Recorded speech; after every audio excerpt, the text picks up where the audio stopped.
Subscribe करिए हमारे channel Target UP TET CTET को और बेल आइकन को दबाइए। हेलो फ्रेंड्स, मैं रेनू स्वागत करती हूँ आप सभी भावी अध्यापक एवं अध्यापिकाओं का आपके अपने channel Target UP TET CTET में। दोस्तों, आज की इस वीडियो में हम पढ़ने वाले हैं चैप्टर नंबर 9 को। चैप्टर नंबर 8 तक आपने कंप्लीट कर लिया है और आपको सारी की सारी क्लासेस बहुत ही अच्छे से मैंने पढ़ाई है। तो अगर अभी तक आपने नहीं पढ़ा है तो आप लोग सारे के सारे क्लासेस को पढ़ लीजिए, चैप्टर नंबर 8 तक कंप्लीट कर लीजिए। और आज यहाँ पर पूरा चैप्टर 9 हम कंप्लीट इस वीडियो में खत्म करेंगे और फिर अगला केवल चैप्टर 10 बचेगा।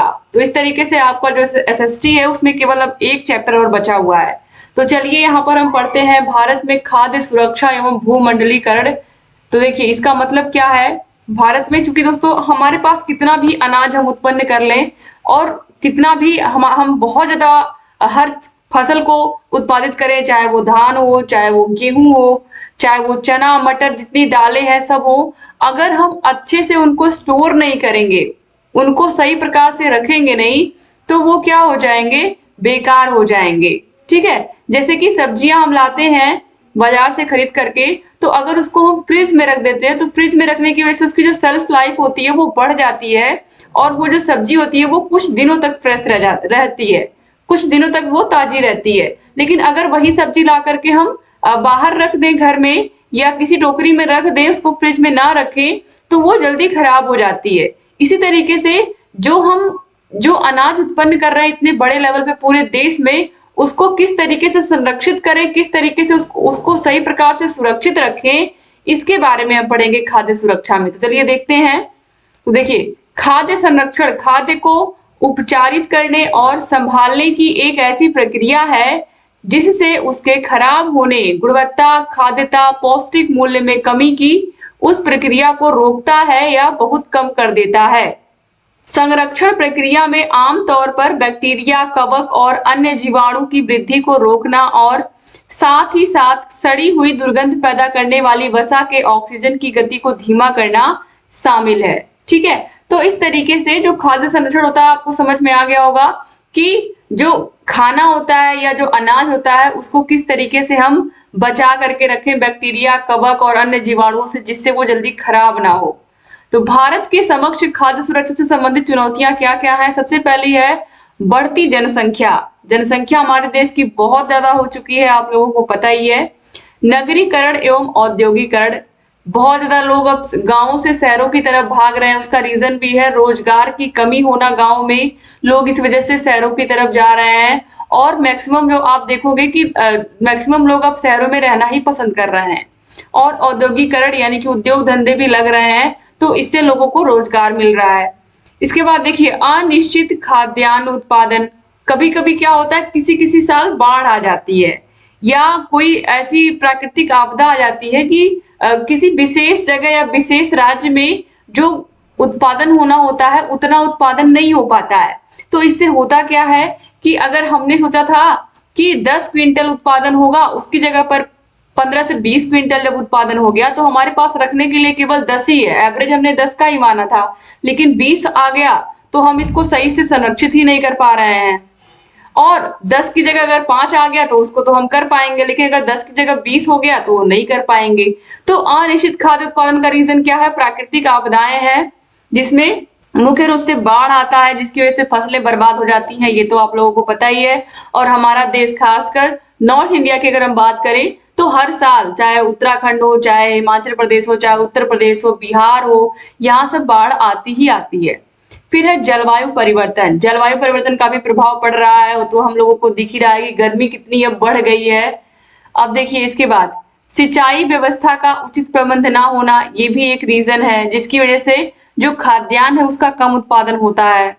फिर है उन्नत किस्म के बीजों की अनुपलब्धता। सभी लोगों के पास, सभी लोग उन्नत किस्म के बीजों को नहीं खेतों में बो पाते हैं।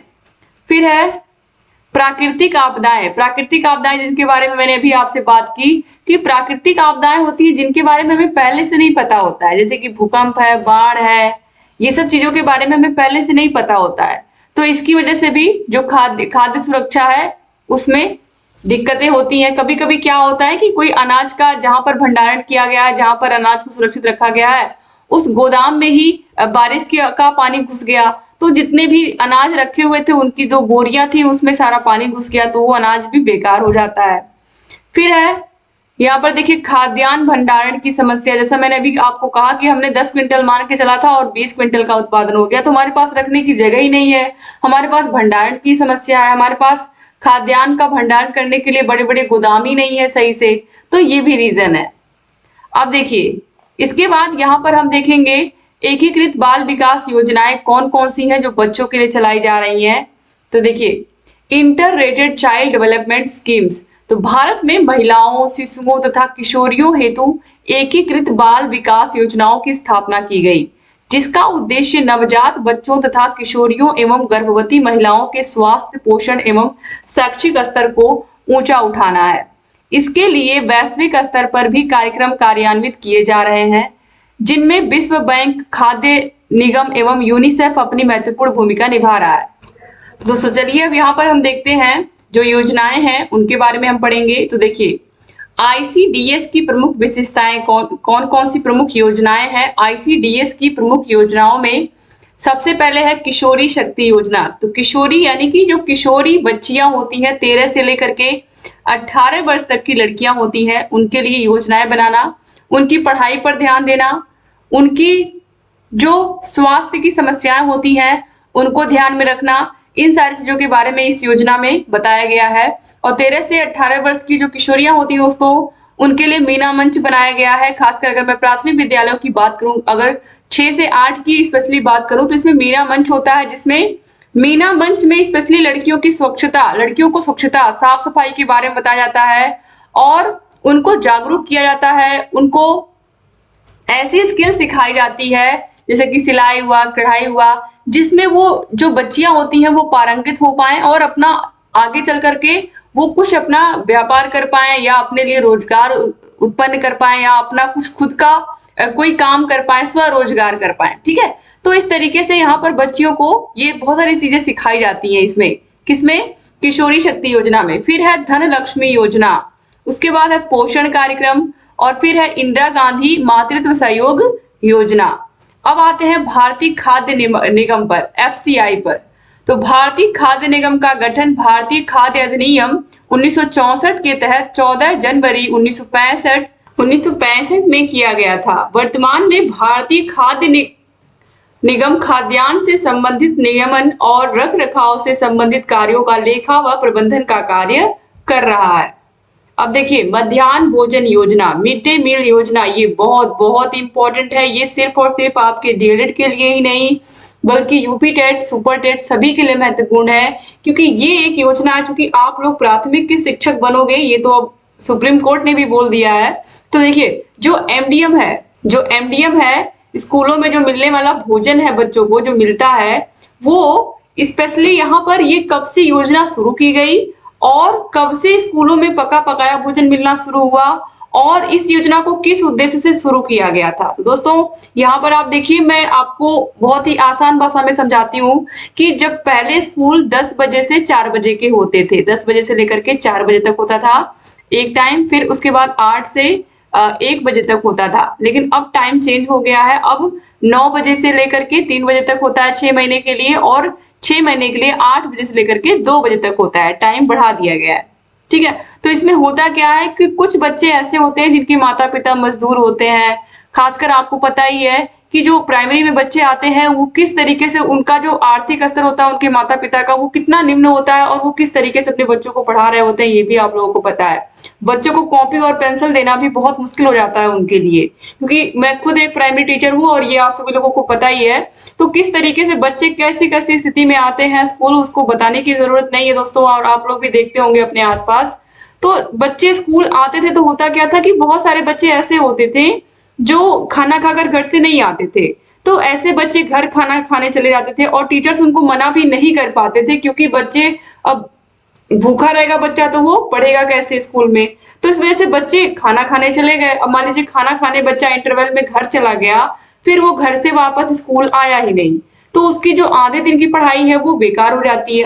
आधे दिन में उसको क्या पढ़ाया गया इंटरवल के बाद उसको समझ ही नहीं आएगा, क्योंकि वो स्कूल से चला गया। तो इस समस्या को देखते हुए सरकार ने सोचा क्यों ना स्कूल में ही खाने की व्यवस्था की जाए। यानी कि स्कूल में ही बच्चों को इंटरवल में खाना बना करके दिया जाए, ताकि बच्चों को भूख भी ना लगे और बच्चे आसानी से दिन भर अपना पढ़ाई करते रहें। इसी उद्देश्य से सरकार ने ये योजना शुरू की थी। लेकिन सबसे पहले इसको जब सरकार ने शुरू किया तो सरकार ने इस तरीके से नहीं शुरू किया, स्कूल में पका पकाया भोजन देना तुरंत नहीं शुरू किया। तो सरकार ने सबसे पहले 15 अगस्त 1995 को सरकार ने क्या किया, 15 अगस्त 1995 को बच्चों को कुछ किलोग्राम गेहूं और कुछ किलोग्राम चावल दिया जाता था। शुरू शुरू में बच्चों को इस लालच में कि बच्चे स्कूल आएंगे और रेगुलर रहेंगे, तो बच्चों को पहले अनाज दिया जाता था स्कूलों में। पहले बच्चों को पका पकाया भोजन नहीं मिलता था। पका पकाया भोजन मिलना शुरू हुआ 2004 से। स्कूलों में पका पकाया भोजन मिलना शुरू हुआ 2004 से। इससे पहले बच्चों को चावल और गेहूं ये मिलता था स्कूलों में, ठीक है। तो सरकार की कोशिश ये थी कि अगर हम स्कूल में खाना बनवाएंगे तो इससे बच्चे स्कूल में खाएंगे, और जब बच्चे स्कूल में खाएंगे तो वो घर वापस नहीं जाएंगे और इससे नामांकन में भी वृद्धि होगी। तो इसी को ध्यान में रख करके ये योजना बनाई गई थी। तो मध्याह्न भोजन योजना देश के 2408 ब्लॉकों में एक केंद्रीय प्रायोजित स्कीम के रूप में 15 अगस्त 1995 को प्रारंभ की गई थी। वर्ष 1997-98 तक यह कार्यक्रम देश के सभी ब्लॉकों में आरंभ कर दिया गया। राष्ट्रीय बाल श्रम परियोजना विद्यालयों को भी प्रारंभिक स्तर पर मध्याह्न भोजन योजना के अंतर्गत 1 अप्रैल 2010 से शामिल किया गया है। तो जो राष्ट्रीय बाल श्रम परियोजना विद्यालय हैं, इनको भी 1 अप्रैल 2010 से मध्याह्न भोजन योजना के अंतर्गत शामिल कर लिया गया। यानी कि जो बाल श्रम परियोजना वाले विद्यालय हैं, यहाँ पर भी बच्चों के लिए पका पकाया भोजन बनता है, ठीक है। तो जो मध्याह्न भोजन योजना, तो दोस्तों यहाँ पर आप ध्यान दीजिएगा, ये भी आप याद रखिएगा, जो मध्याह्न भोजन योजना होती है, जो एमडीएम होता है, इसको जो विद्यालय होता है वहां का प्रधानाध्यापक भी बनवा सकता है, और उस गांव के जो प्रधान होते हैं, ठीक है, प्रधान भी इसको बनवा सकता है। यानी कि प्रधान भी बनवा सकते हैं और प्रधानाध्यापक भी बनवा सकते हैं, दोनों लोगों के हाथ में ये होता है। इसीलिए जहां पर प्रधानाध्यापक बनवाते हैं खाना, वहां पर प्रधान और प्रधानाध्यापक का ज्वाइंट खाता होता है। तो इस तरीके से यहाँ पर जो मिड डे मील योजना है या मिड डे मील स्कीम है, इसके बारे में आपको समझ में आ गया होगा किस तरीके से स्कूलों में कब से अनाज मिलना शुरू हुआ, ये योजना शुरू कब की गई। तो 15 अगस्त 1995 को ये योजना शुरू की गई थी, याद रखिएगा आप लोग, ठीक है, क्योंकि बहुत बार एग्जाम में पूछा हुआ प्रश्न है ये। अब चलिए इसके बाद देखते हैं उत्तर प्रदेश में खाद्य सुरक्षा अधिनियम। तो राष्ट्रीय खाद्य सुरक्षा अधिनियम 2013 को उत्तर प्रदेश में लागू करने के लिए काफी गहनता से विचार विमर्श किया गया। इसके उपरांत यह सहमति बनी कि राष्ट्रीय खाद्य सुरक्षा अधिनियम 2013 को प्रदेश में 3 चरणों में लागू किया जाएगा। इसके तहत पहले चरण में 24 जिलों में, दूसरे चरण में 26 जिलों में तथा तीसरे चरण में अवशेष 25 जिलों में यह अधिनियम लागू किया जाएगा। अधिनियम में किए गए प्रावधान के अनुसार अंत्योदय तथा पात्र गृहस्थी परिवार की 2 श्रेणियां होंगी। इन्हें प्रत्येक माह सस्ते दर पर खाद्यान्न उपलब्ध कराया जाएगा। अधिनियम के तहत अंत्योदय श्रेणी के परिवार को हर महीने 35 किलोग्राम खाद्यान्न तथा पात्र गृहस्थी श्रेणी के प्रत्येक व्यक्ति को 5 किलोग्राम खाद्यान्न उपलब्ध कराया जाएगा। अब देखिए, योजना के तहत खाद्यान्न सस्ती दरों पर उपलब्ध कराया जाएगा। गेहूं 2 रुपए प्रति किलो की दर से तथा चावल 3 रुपए प्रति किलोग्राम की दर से उपलब्ध कराना होगा। इस अधिनियम के लागू होने से प्रदेश की 15 करोड़ 21 लाख जनसंख्या लाभान्वित होगी, और ये अभी भी चल रहा है। और हर गांव में आपको पता है कोटेदार होते हैं, और वहां पर जाकर के राशन लेना होता है। फिर अब भूमंडलीकरण या वैश्वीकरण, ग्लोबलाइजेशन क्या है, देखिए, वैश्वीकरण एक जटिल आर्थिक, राजनीतिक और सामाजिक प्रक्रिया है। सामाजिक वैज्ञानिकों की दृष्टि में वैश्वीकरण की प्रक्रिया समय और दूरी का राष्ट्र राज्य से आगे की प्रक्रिया है। वैश्वीकरण शब्द का प्रयोग सर्वप्रथम एथनी गिडेंस ने किया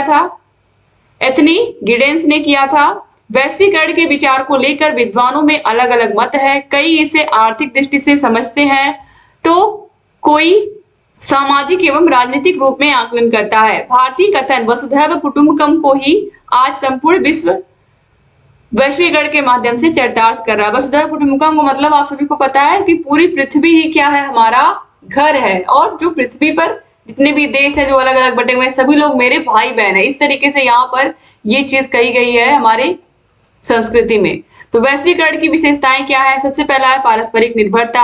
अब पारस्परिक निर्भरता कैसे होती है, जैसा मैंने आप लोगों को पहले की वीडियोस में, पहले की क्लासेस में भी बताया है कि जैसे हमारा देश है तो चावल का उत्पादन हमारे देश में बहुत होता है, तो चावल का उत्पादन बहुत होता है तो हमारा देश क्या करता है, इसको दूसरे देशों को देता है, जैसे कि चाइना को देता है, अलग अलग देशों को देता है। अभी तो फिलहाल देश ने बंद कर दिया है चाइना को चावल देना। तो इस तरीके से अलग अलग देशों में हमारे यहाँ जो भी चाहे गेहूं हो, चावल हो, जो चीजें जो फसलें अधिक हो रही हैं उसको हम दूसरे देशों में निर्यात कर देते हैं, और जो हमारे यहाँ नहीं है उसको हम आयात करते हैं, जैसे कि पेट्रोल हुआ, डीजल हुआ, इसका हम आयात करते हैं दूसरे देशों से। तो इस तरीके से पारस्परिक निर्भरता होती है। तो वैश्वीकरण जब होता है तभी ये पॉसिबल होता है, जब सभी लोग मिलजुल करके रहते हैं सारे देश। फिर है विकसित देशों का नियंत्रण, फिर है मानवता का विकास, और फिर है तकनीकी शिक्षा का विकास। तो इस तरीके से यहाँ पर आप लोगों का जो पूरा का पूरा चैप्टर नंबर 9 था वो कंप्लीट हो गया। अब लास्ट चैप्टर बचा हुआ है आंकड़ों का प्रदर्शन एवं केंद्रीय प्रवृत्ति की मापे, और इस तरीके से इसके बाद आपका पूरा का पूरा जो एसएसटी का सिलेबस है वो कंप्लीट हो जाएगा। तो वीडियो को देखने के लिए, पूरी क्लास को देखने के लिए आप लोगों का बहुत बहुत धन्यवाद। सारी क्लासेस की लिंक आपको मिल जाएगी डिस्क्रिप्शन बॉक्स और कमेंट बॉक्स में। और अगर सारे विषयों के आपको नोट्स चाहिए, हर विषय का नोट्स यहाँ पर जो इस तरीके से हमने बनाया, अगर ये चाहिए आपको, तो उसके लिए आप हमारे app Target UP TET CTET app को डाउनलोड कर लीजिए। ऐप की लिंक डिस्क्रिप्शन बॉक्स और कमेंट बॉक्स दोनों जगह मिल जाएगी। सिंपली प्ले स्टोर पर जा करके भी आप टारगेट यूपी टेट सीटेट लिखोगे तो हमारा टीयूसी इस तरीके से येलो कलर का बना हुआ लोगो दिख जाएगा, उस पर क्लिक करके आप ऐप को डाउनलोड कर लीजिए। और डाउनलोड करने के बाद अगर कोई समस्या आ रही है कोर्स को परचेज करने में किसी प्रकार की, तो यहाँ पर एक नंबर मैं दे रही हूँ, कॉन्टेक्ट नंबर, जो कि हमारा ऑफिशियल नंबर है। इस पर कॉन्टेक्ट करके आप अपनी सारी समस्या बता सकते हैं। तो 7705 95 45 49 इस नंबर पर आपको कांटेक्ट करना है। जैसे ही आप कांटेक्ट करोगे आपकी सारी समस्याएं सुनी जाएंगी और उसका निवारण भी किया जाएगा। दोस्तों जरूर आप कॉल करिएगा अगर कोई भी प्रॉब्लम होगी आपको ऐप से रिलेटेड। और अगर चैनल को सब्सक्राइब नहीं किया अभी तक तो प्लीज सब्सक्राइब कर लीजिए, ताकि जो भी नई वीडियोस हम बनाते हैं उसका नोटिफिकेशन सबसे पहले आपके पास पहुंचे और आप सारे के सारे न्यूज से, सारे के सारे क्लासेस से अपडेट रहें। Thank you so much video को पूरा देखने के लिए। चैनल से बने रहिए और ढेर सारी वीडियोस हम लेकर के आते रहते हैं। मैथ की क्लास आनंद सर रोज लेकर के आ रहे हैं, तो मैथ की क्लास में पढ़ते रहिए और जहां कहीं कोई भी डाउट है हमसे पूछते रहिए। एक बार फिर से आप सभी को बहुत धन्यवाद। जय हिंद दोस्तों।